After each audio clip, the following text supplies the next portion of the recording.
সংসদ বসবে না, মিটিং হবে না, তখন কি করবে সরকার? যদি আইনের দরকার পড়ে তখন সে অধ্যাদেশ বানায় কাজ করবে। এখনো এই সরকার অধ্যাদেশ বানাইতে পারে, দুধের স্বার্থ ঘোলে মিটানো যায়, গোস্ত নাই পাবে ঝোল দেওয়া হয়, উনটাই আর কি। কিন্তু নিয়ম হইতেছে পরে যখন সংসদ বসবি তখন এই অধ্যাদেশটা সংসদে পেশ করা লাগবে। সংসদ হয় সেগুলাকে আইন বেনে দিবে অথবা বাদ করে দিবে। অন্তর্বর্তীকালীন সরকারের সময় তো প্রেসিডেন্ট সরকারের সময় তো সংসদ ছিল না, তাই তারা অধ্যাদেশ জারি করে সরকার চালাইছে। এমনি সরকার জারি করা 133টা অধ্যাদেশের মধ্যে 98টা অধ্যাদেশ আইনে পরিণত করতে সংসদে বিল আকারে উত্থাপনের সুপারিশ করছে বিএনপি। বাকি 15টা অধ্যাদেশ সংশোধন করে বিল আকারে উপস্থাপন করার সুপারিশ করছে। আর 20টা অধ্যাদেশ আপাতত আর আইনে রূপান্তরিত হইতেছে না, কার্যকারিতা হারায় যাইতেছে, ওই অধ্যাদেশ আর থাকবে না। কোন কোন অধ্যাদেশ কার্যকারিতা হারাইতেছে সেটা খুবই গুরুত্বপূর্ণ। এগুলোর মধ্যে আছে গণভোট অধ্যাদেশ, গুম প্রতিরোধ অধ্যাদেশ, মানবাধিকার কমিশন শক্তিশালীকরণ অধ্যাদেশ, দুর্নীতি দমন কমিশনের ক্ষমতা বৃদ্ধি অধ্যাদেশ, বিচার বিভাগের আলাদা সচিবালয় অধ্যাদেশ, বিচারক নিয়োগের পদ্ধতি সংক্রান্ত অধ্যাদেশ। এইগুলা গুরুত্বপূর্ণ অধ্যাদেশ। আমি প্রশ্ন হইতেছে এইগুলা কেন আইন বানাইতেছে না বিএনপি? একটা একটা করে আলাপ করা দরকার। আজকে আমরা শুধু গুম নিয়ে আলাপ করব। কেন বিএনপি গুম বিষয়ক অধ্যাদেশ করতেছে না? তাহলে কি বিএনপি চায় না যে গুম বন্ধ হোক, মানবাধিকার কমিশন শক্তিশালী হোক? আসেন এক এক করে দেখি। আজকে শুধু দেখবো আমরা গুম নিয়ে। আপনাদের মনে আছে সেনাবাহিনীতে সমস্ত সদস্য গুমের সাথে জড়িত, তাদের সামরিক আইনে বিচারের দাবি তুলেছিল ওয়াকারানন্দ প্রভুপাদ। এরপরে অনেকে এই দাবিতে মাঠে নেমেছিল। প্রভুপাদ কেন আপনার ধরেছিল মার্শাল ল কোর্টে বিচার করতে দিতে হবে? কারণ সেনাবাহিনীর মোরাল নাকি নষ্ট হবে যদি তাদের আইসিটিতে বিচার করা হয়। মার্শাল ল আইনে গুম কোনো অপরাধ না, তাই মার্শাল ল কোর্টে বিচার করলে সবাই খালাস পেয়ে যাবে। কর্নেল ফারুক, মেজর ডালিমকে মার্শাল ল কোর্টে বিচার করা হয়েছিল, অপরাধ করলে বিচার হবে। গত 15 বছরে সেনাবাহিনীর মোরাল কি ঘুমাইতেছিল? নির্বাচনের আগে ওয়াকানন্দ প্রভুপাদ গুম খুনে জড়িতদের রক্ষার জন্য বিভিন্ন রাজনৈতিক দলের নেতাদেরকে সাথে নিয়ে নানা প্রস্তাব দিয়ে আসতেছিল যে আমরা নির্বাচনে হেল্প করবো, তোমাদের জিতাই নিয়ে আসবো। কেউই টপ গোলে নাই, বিএনপি টপটা গিলিছে, ইঞ্জিনিয়ারিং করে 2/3 মেজরিটি পাইছে। পার্থ কইছে না আমাদের সংবিধান পরিবর্তনের জন্য 51% জনগণ ভোট দিছে। শুনেন, জনগণ কিন্তু সংবিধান পরিবর্তন করার জন্য 51% ভোট আমাদেরও দিয়েছে। শুনেছেন? এই যে 2/3 মেজরিটি নিয়ে কলার ঝাঁকানো পার্থ, এটা বিএনপির দরকার ছিল, বিএনপির দেওয়া হয়েছে, এটা খুবই ক্রুশিয়াল। এই 2/3 মেজরিটি কে দিছে? 16 কোটি মানুষ, 14 কোটি মোবাইল, 14 কোটি মোবাইল কে দিয়েছে? কে দিয়েছে? এটা দিয়েছে হাসিনা এস্টাবলিশমেন্ট। সে শুধু 16 কোটি মোবাইলই দেয় নাই, বিএনপি এই ক্ষমতাও দিছে। এই 2/3 মেজরিটি এটাই সিভিল মিলিটারি ব্যুরোক্রেসি দিছে। কেন দিছে? যেন যা খুশি বিএনপিকে দিয়ে করায় নেওয়া যায়। গুমের বিচারে সুপিরিয়র রেসপন্সিবিলিটি, তার ঊর্ধ্বতন কর্তৃপক্ষের দায়, যে গুম করবে তার কমান্ডারদেরকে বিচারে আওতায় আনা হবে। এইটাই শুরু থেকে ওয়াকানন্দ প্রভুপাদের আপত্তি ছিল। তাই বিএনপি ক্ষমতায় আসার সাথে সাথে যে দাসখত লিখে দিয়ে এসেছে তার মধ্যে সবচেয়ে গুরুত্বপূর্ণ ছিল গুম অধ্যাদেশ বাতিল করতে হবে। আমি ব্যানে করছি না, শিলং সালাউদ্দিন নিজেই কইছে যে পূর্বের অধ্যাদেশে সংজ্ঞাগত কিছু জটিলতা ছিল যা গুমের প্রকৃত নির্দেশদাতা শনাক্ত করা কঠিন করে তোলে। নির্দেশদাতা শনাক্ত করা কঠিন মানে কি? সুপিরিয়র রেসপন্সিবিলিটি ক্লজ, ঊর্ধ্বতনের দায়িত্ব, এটা কাজ করতেছিল, কমান্ডারদের ধরা যাইতেছিল, সেটাই সমস্যা। ওয়াকানন্দ প্রভুপাদেরও সমস্যা, শিলং সালাউদ্দিনেরও সমস্যা। সালাউদ্দিন নিজের মুখে কবুল করে দিচ্ছেন কেন বাতিল করলো এই গুম অধ্যাদেশ। এবার বুঝেছেন তো কার দোষ? হ্যাঁ, তুমি ছায়াবাজি পুতুল রূপে বানাইয়া মানুষ, যেমনি নাচাও তেমনি নাচি, পুতুলের কি দোষ, বিএনপির কি দোষ? এটা ওয়াকানন্দ প্রভুপাদের দোষ। সে চাইছে, সেই নাচাইতেছে পিছন থেকে। সে নাকি নতুন করে এটা করবে গুমের, তো ওইটাতে গুমের সংজ্ঞা বদলাবে। কি সংজ্ঞা বদলাবে? জাতীয় নিরাপত্তার স্বার্থে আটক হইলে গুম না। তো হাসিনা কোন যুক্তিতে আটক রাখতো? জাতীয় নিরাপত্তার স্বার্থ দেখাই তো আটক রাখতো। এখন বিএনপি একই কাম করতে চায়, সেই লাইসেন্স চায়, তাহলে গুম প্রতিরোধ আইন করে লাভ কি? জাতীয় নিরাপত্তার কারণ দেখা আটক রাখলে সেটা যদি গুমই না হয় তাহলে তো গুম প্রতিরোধ আইন বানানোর দরকার নাই। কিরকম জাউরামু দেখেছেন? হ্যাঁ, 2 মাস হয়নি জাউরামু শুরু করে দিছে। বিএনপি যে গুম অধ্যাদেশ বাতিল করলো, তো বিএনপির আর্গুমেন্টটা কি? অনেকগুলো আর্গুমেন্ট আছে, আমরা সবগুলো একটা একটা করে দেখতেছি আর সবগুলোই খন্ডাইতেছি। কারণ হিসাবে আইন উজির কইছে গুমের শাস্তি মাত্র 10 বছর ছিল, তাই এটা নাকি বাড়াইবে ন্যায় বিচার নিশ্চিত করার জন্য। আগে শুনেন। গুমের যারা অপরাধী সর্বোচ্চ শাস্তি মৃত্যুদণ্ড কিংবা যাবজ্জীবন কারাদণ্ড। গুমের যে আইনটার কথা বলা হয়েছে অর্ডিন্যান্সে, সেখানে 10 বছর পর্যন্ত সাজা দেওয়ার সুযোগ রাখা হয়েছে মাননীয় স্পিকার। শুনেছেন? এবার দেখেন গুমের শাস্তি কি ছিল গুম অধ্যাদেশে, দেখেছেন? মৃত্যুদণ্ড ছিল। তাইলে কেন মিশা কথাটা কইলো এ ভালসুন টাকলা? কারণ আর কিছু না, যুক্তি নাই, কোনো আবিষ্কার করেছে এই যুক্তি। আর এমনই দেখুক, সে মনে করে কেউ বুঝবে না, তারা ধরতে পারবে না। হ্যাঁ, এর টাকলা ভালসুন যে যুক্তিগুলা মাশাআল্লাহ কই থেকে আবিষ্কার করে আল্লাহ জানে। উনি নাকি উকিল, আদালতে কি বালের যুক্তি দিত কে জানে। আরো কে কি কইছে এটা গুমের সাথে যুক্ত না, তাও এটা দেখেনি। বিরোধী দলের সদস্যদের উদ্দেশ্য করে কইছে আপনারা, বলছে যে 72-এর সংবিধান মানেন না, অথচ এই সংসদ সদস্য হিসেবে শপথ নিয়েছেন ওই সংবিধানের আলোকেই। সংবিধান প্রেমী এসে গেছে, 72-এর সংবিধান হাসিনার চাইতে বেশি প্রেম 72-এর সংবিধানের সাথে। এই আন্তর্জাতিক খ্যাতি সম্পন্ন গেজেটেড বালচুন, বালচুন, বিরোধী দল কইছে নাকি রে যে 72-এর সংবিধান মানি না? কই কইছে? দেখা কই কইছে? জামাত এনসিপি ধরবেন তারে, প্রমাণ দিতে কইবেন, নয়তো তার বক্তব্য এক্সপান্স করার দাবি তুলবেন। এনসিপি জামাত বলছে 72-এর সংবিধান সংস্কার করতে হবে এবং গণভোটে জনগণ সেই সংস্কারের পক্ষে রায় দিছে। সংবিধান সংস্কার করতে চাওয়া আর সংবিধান না মানা কি এক কথা নাকি? এটা বালচুন টাকলা চান্দি থাপড়া দিয়ে তোর বুদ্ধি বের করে দেব।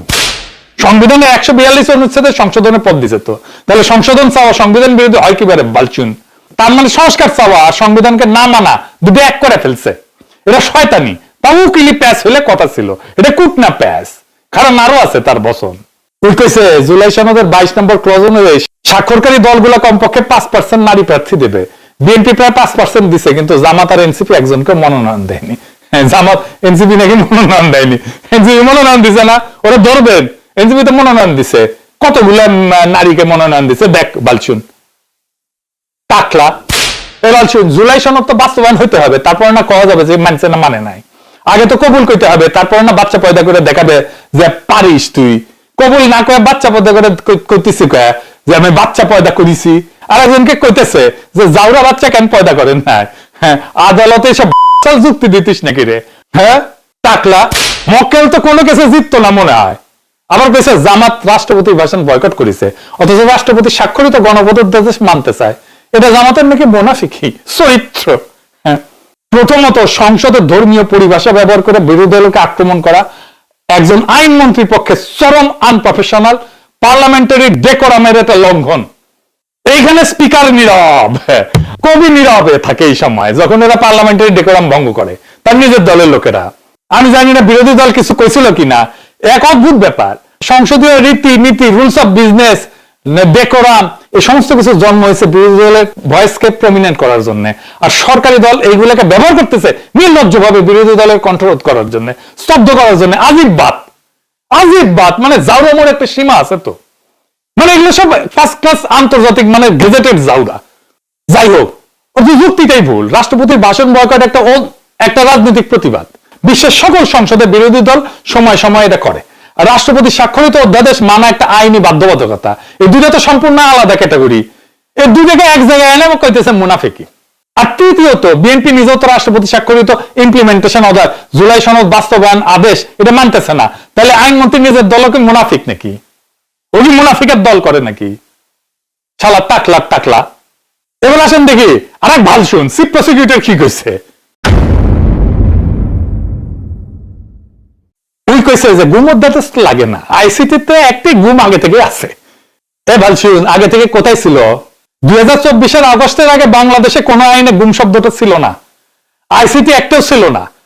15 বছর মানুষ গুম হয়েছে, কিন্তু গুম আইনের চোখে অপরাধী ছিল না। প্রফেসর ইউনূসের সরকার এসে এই আইসিটি একটা গুম ঢুকাইছে, আলাদা করে গুম অধ্যাদেশ বানাইছে। দুইটা একই সরকারের কাজ। বিএনপি বলতেছে একটা রাখবো আর একটা ফেলবো। কেন? প্রশ্ন হইতেছে কোনটা ফেলতেছে আর কোনটা রাখতেছে সেটা দেখতে হবে। কেন একটা ফেলতেছে একটা রাখতেছে? আইসিটি অ্যাক্ট আর গুম অধ্যাদেশ একই জিনিস না রে ভালছুন। কেন না? আইসিটি একটা গুম আছে একটা মানবতা বিরোধী অপরাধ হিসেবে। এর মানে কি? এর মানে হইলে আপনাকে প্রমাণ করতে হবে যে গুমটা একটা বড় পরিকল্পনার অংশ ছিল, ব্যাপকভাবে হয়েছে। একটা দুইটা আইসোলেটেড ঘটনা তো আইসিটিতে মামলা করতে পারবেন না। গুম অধ্যাদেশে এই শর্ত ছিল না। একজনকে গুম করলেও অপরাধ, থানায় যা মামলা করতে পারতেন। সহজ ভাষায় বলি, আইসিটি একটা হলো বাগমারার বন্দুক, বড় শিকারের জন্য হাসিনার মতো, আসাদুজ্জামান খান কামালের মতো, খুনি জিয়াউল হাসান মতো। আর গুম অধ্যাদেশ হলো ঘরের তালা, প্রত্যেক দিনের সুরক্ষার জন্য এটা দরকার। এখন বিএনপি কইতেছে বাঘ মারার বন্দুক আছে তাই ঘরের তালা লাগবে না।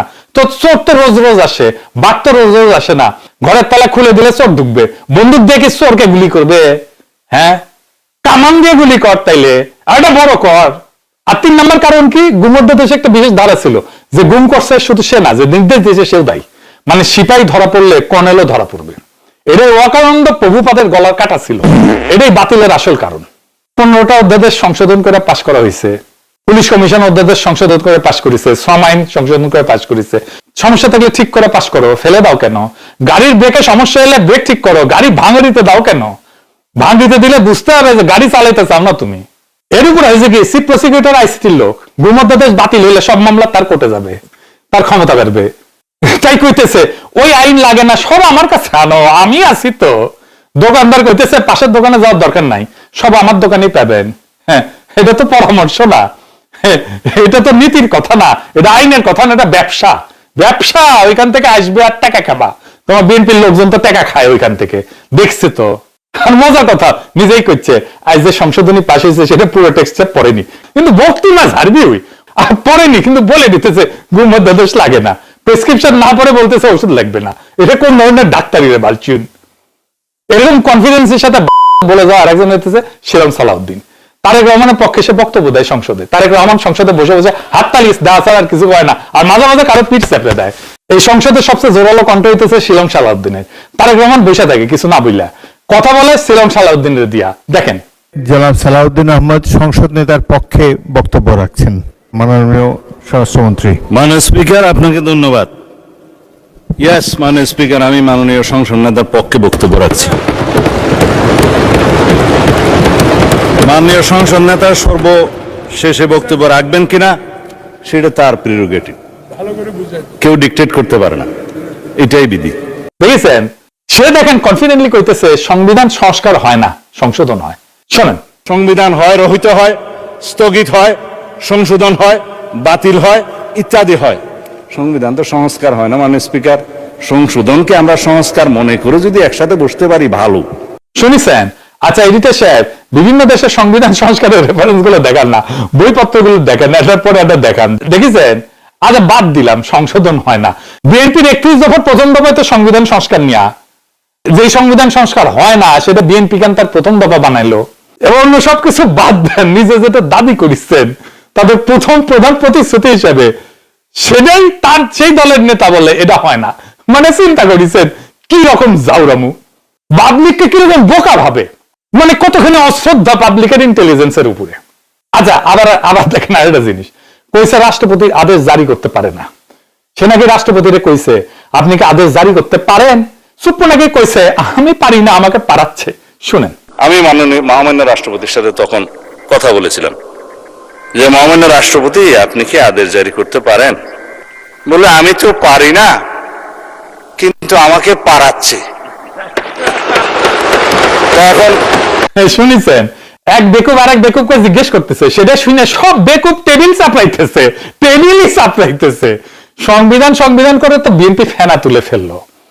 একজন হুক্কা হুয়া করিছে আর সবাই ক্যা হুয়া করিচ্ছে। এডিটর সাহেব, আবার দেখান, এবার টেবিল চাপড়ানোর বদলে ক্যা হুয়া দিবেন, না হলে এদের লজ্জা হবে না? সব কটা শিয়ালের বাচ্চা। আমি মহামান্য রাষ্ট্রপতির সাথে তখন কথা বলেছিলাম যে মহামান্য রাষ্ট্রপতি, আপনি কি আদেশ জারি করতে পারেন? বলে আমি তো পারি না, কিন্তু আমাকে পারাচ্ছে।